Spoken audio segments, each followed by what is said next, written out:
Hello everyone and welcome back to another video of Fox Reacts. Today we're checking out a brand new video from the man at PopCross Studios.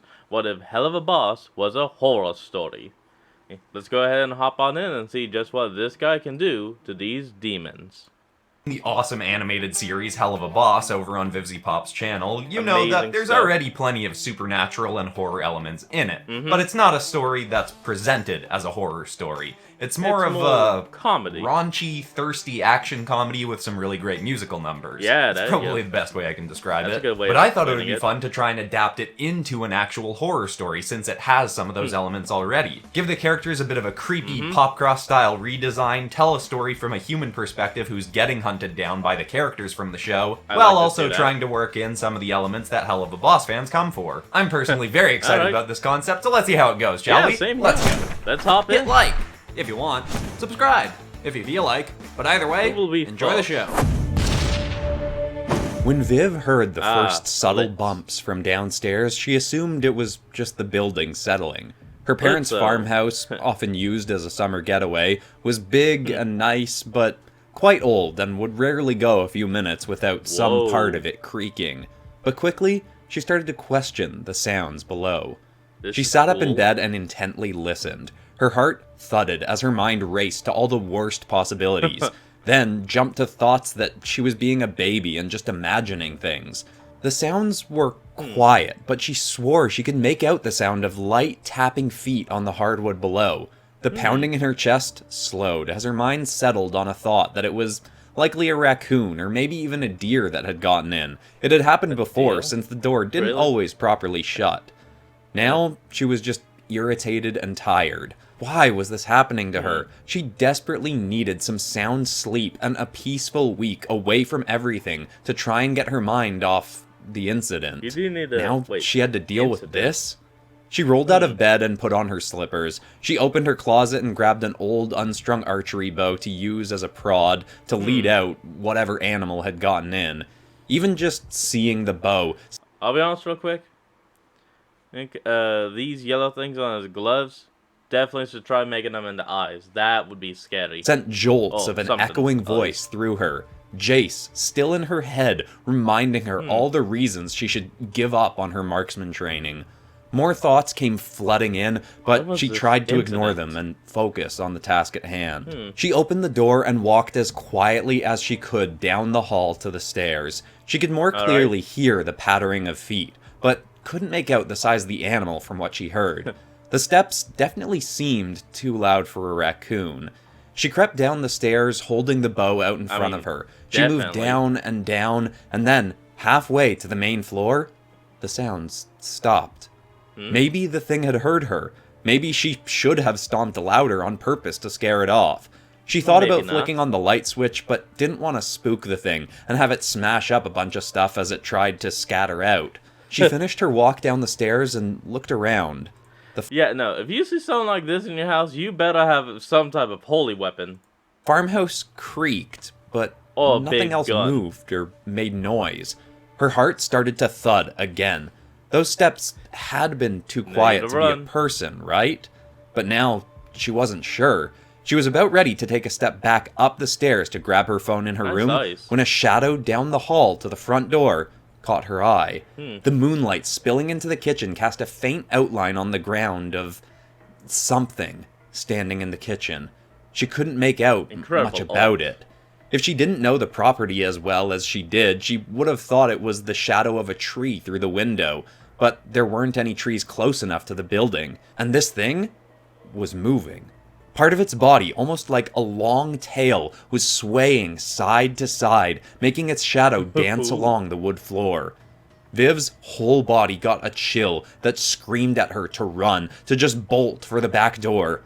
But she ignored the instinct. An old familiar voice again echoed in her head, telling her she was being stupid and paranoid, saying she was a coward and she was just seeing things. A whole slew of insults echoed through her mind. She turned to head back up the stairs to grab her phone just to be safe, but as her eyes trailed up to the second floor, there, at the top of the stairs, was the silhouette of a gangly, spiky creature with glowing yellow eyes that pierced the darkness. With a gurgling, demonic call, it said, "You, Viv? Because if so, we got a little message for you from your old pal Jace. Oh. Oh, now that's good. I like.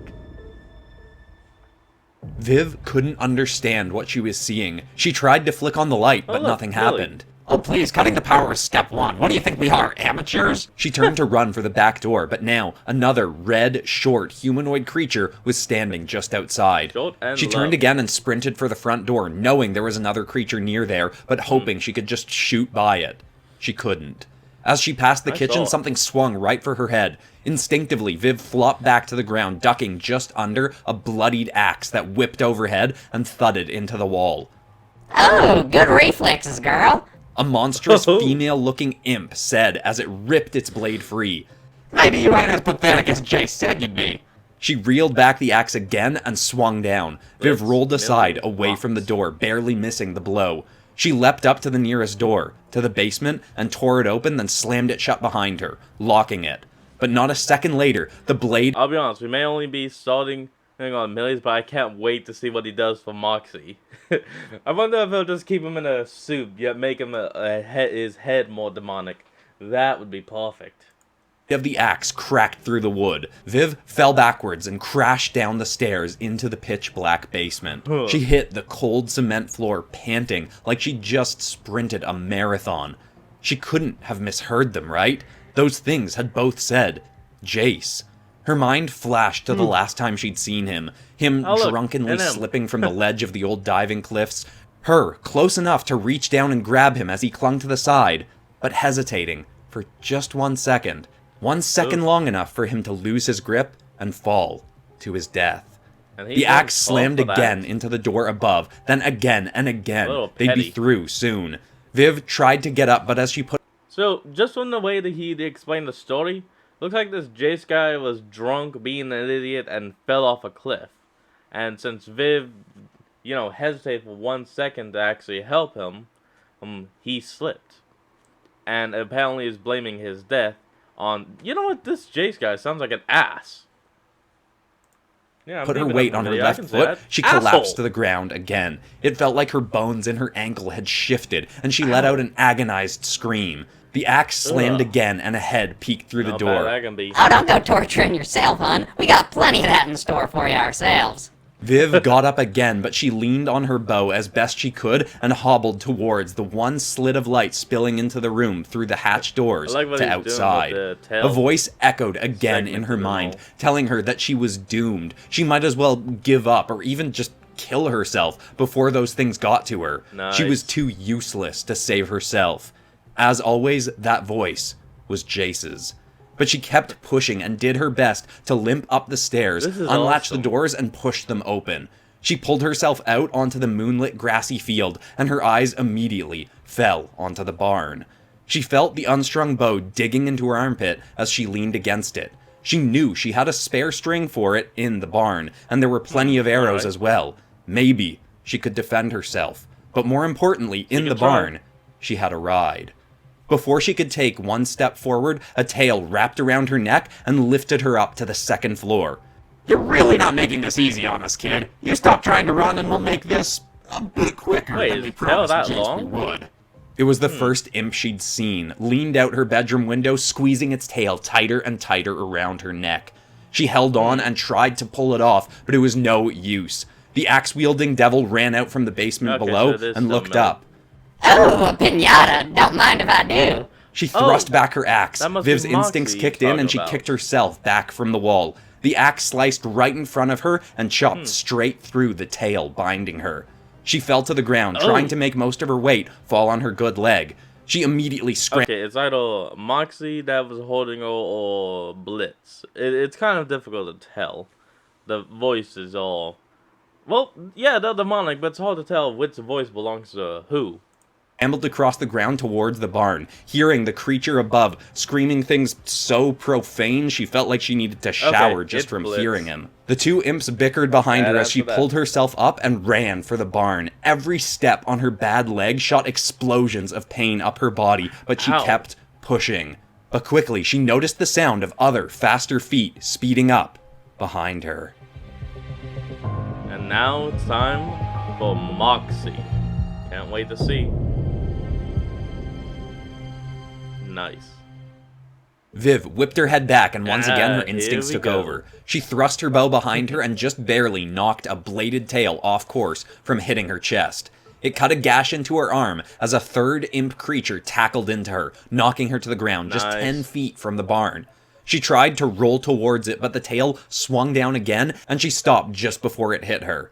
This is nothing personal, kid. I don't even like that J-Sky, but a client's a client. Between you and me, you did let him fall on purpose, right? Oh please, you were just too useless to save me. The voice screeched through her mind again, but she ignored it. Viv spun over and smashed her bow as hard as she could into the creature's head. As he recovered, she crammed her fingers into both sets of its 4 eyes, then shoved it away from her. It thrashed its tail around, blinded, and a blow tore right into her back. But she ignored the pain, pulled herself up, and hobbled into the barn. As she moved through it, she unlatched the gate for her ride as she stumbled towards the archery equipment. Her whole body shook as she flopped down and tried desperately to string up her bow. Once again, the vile voice rang through her head. You're never gonna make it. You've only gotten this far by luck. You couldn't save me, and you're sure as hell not gonna be able to save yourself. Oh, look, he is keeping the bow tie. That's at least cool. That's very cool. Her hands trembled as she kept missing the hole as she tried to attach the other end of the string to the bow. Then, still rubbing its eyes, the 4-eyed imp marched into the barn towards her. Nice. I tried to be friendly about this, but if you're gonna go for cheap shots, then so will I. It raised its gangly clawed fingers. Let's see how you like getting poked in the eyes, huh? Before Viv even realized what she was doing, she had her fingers in her mouth and whistled as loudly as she could. Suddenly, from behind the gate that she'd unlatched, a set of powerful hind legs thrust out like lightning. The hoofed feet slammed into the imp's head, and it shot across the barn, smashing right into the wall. Viv's horse then trotted out from the corner of the barn towards her. Thanks, horse. Striker, Viv stammered through her pain. Striker? Oh, come on. Blitz is going to see a horse, be like, horse, but then hear his name, and it's like, oh, it's that son of a bitch. This is great. The cruel voice started to chime in her mind again, that was just luck, and she couldn't do this. But immediately, this time, she just shut it up. Viv finally realized that every time that night she'd listened to her instincts and ignored the grating, vile voice carved into her mind from too many years with Jace, she had managed to get herself out of danger. It was time to do what she knew she could do. She took a deep breath, and in one swift move, she strung up the bow. She tossed a quiver over her shoulders and leaned up against Striker, just as the axe-wielding imp ran into the doors and saw the other imp, still unconscious, half smashed through a wall. Heidi! What did you do to my Moxie, you little... Before it could finish the insult, an arrow ripped across the barn and pierced right through the imp's axe-wielding arm. It shrieked as it dropped the weapon. Viv loaded up another shot, but the imp ducked under it, cursing like a demon as it grabbed the axe again with its other arm and ran from the barn. Viv pulled herself up onto Striker's back and loaded up another shot. Wherever you are, Jace, awesome. I hope you get to see this. This is awesome. The story, the art, everything. Are we gonna get one more demon? Viv, Striker burst from the barn. One more demon. Luna the Hellhound. And her eyes shot everywhere for the imps. A gleam caught the corner of her eye as she instinctively ducked back, just dodging. Can't wait to actually see the final form of this art. It's gonna be truly magnificent. Yeah. Well, I'll be back in a moment. And we're back. Soared over her head across the field. She whipped her bow around and fired at the female imp running at her. The shot was perfectly aimed for its head, but it thrust its tail out in front and the arrow pierced that instead. Ow. The imp shrieked angrily as Viv loaded up another shot. Striker whinnied and Viv's eyes darted to her other side, just in time to see the original imp coming at her again, axe in hand. If I'm losing a tail today, I'm making sure you lose a whole lot more than that. In midair, with the creature inches away from her face, Viv pulled out an arrow and thrust it with her hand straight into the creature's neck. It stopped its swing, but still tackled into her, knocking her off of Striker. They both rolled across the ground and arrows fell all around Viv. Oh, man. She quickly tore the axe out of the imp's hand, thrust it up, then slammed it down. It saw and tried to roll away, but she still managed to chop its hand right off. It screamed in pain as Stryker galloped around it and kicked it across the field. No human Viv would be grabbed this an arrow lucky. off the ground and sat up, aiming all around, looking for the female imp, but couldn't see it anywhere. She grabbed a few more arrows and pulled herself once again up onto Stryker's back. They slowly No one walked would be back this towards lucky. the barn. Inside, she saw that the four-eyed imp was gone. She looked up and around but saw nothing. But soon, she heard a sound. Not like anything the imps had made. It was more of a heavy growling, as if coming from a bear, but more unnatural. Heavy footsteps thumped outside the barn as Viv readied up another shot and waited. Lumbering up into the doorway was a white and black wolf, snarling and standing on its hind legs nearly 13 feet tall. It glanced at Viv with its leering red eye peering at her through a cascade of its white hair. She held her shot ready and waiting, but something inside her told her not to fire, so she held back. A moment passed, and the creature seemed to roll its eyes at her, then marched on. Unsure of what to do, Viv and Stryker walked up to the edge of the barn door so they could see out. The wolf walked up to the mangled, tailless imp laying unconscious on the ground. It grabbed it by the leg and dragged it across the property, glancing back and snarling at Viv, but making no move on her. Stryker followed slowly at a distance behind the wolf as it moved around to the back of the barn with the imp in tow. They turned a corner to see a glowing red portal through which the wolf tossed the unconscious imp, then stepped through itself. Just on the other side of the doorway, along with the other imps tending to their wounds, was Jace. Pale and covered in cuts and soaking wet, as if he'd just died moments ago instead of weeks ago. He snarled at her and called through the portal, which was slowly starting to close. "This isn't over, Viv. You're gonna join me down here soon enough. You got lucky this time, but I can send these freaks over and over and over again." Part of her mind shrieked in terror. He can send them as long as he can pay them. I mean, everyone knows with Blitz. And it's like, yeah, we ain't taking the job unless we getting paid. You paying us? Good. Guys, we got a job! And anger, but that part was no longer louder than her true voice. She smirked and said, "I dare you to." She whipped back another shot of her arrow and fired it right through the closing portal. She got the tiniest glimpse of it piercing right through his eye, and the faintest start of a scream as the doorway finally closed. Closed on the creatures, closed on Jace, and closed on that dark chapter of her life. Oh, that story. That was amazing. That's odd as well. Everything this guy did was just amazing and perfect.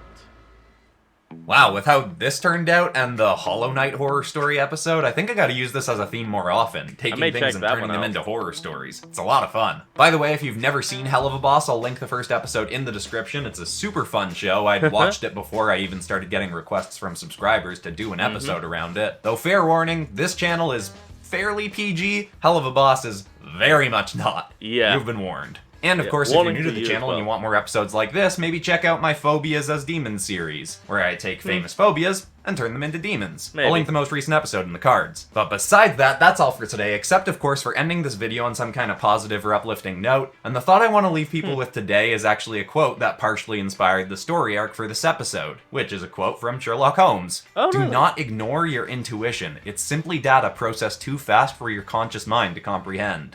Been learning a lot about intuition over the last few months, and I've made some pretty good decisions based on my own. Alright. Hope that's helpful to someone out there. Thank you so much for watching, everybody. I love you all, and I'll see you all in the next episode on Friday. When is this coming out? Yeah, Friday. Friday. Mondays and Fridays. That's when videos come out. See you there. Goodbye. And with that, we end off today's video as well. I want y'all to remember to like, comment, and subscribe for more. Or link to the original video will be in the description like always. So until then, and I'll see all of you folks next time. See ya!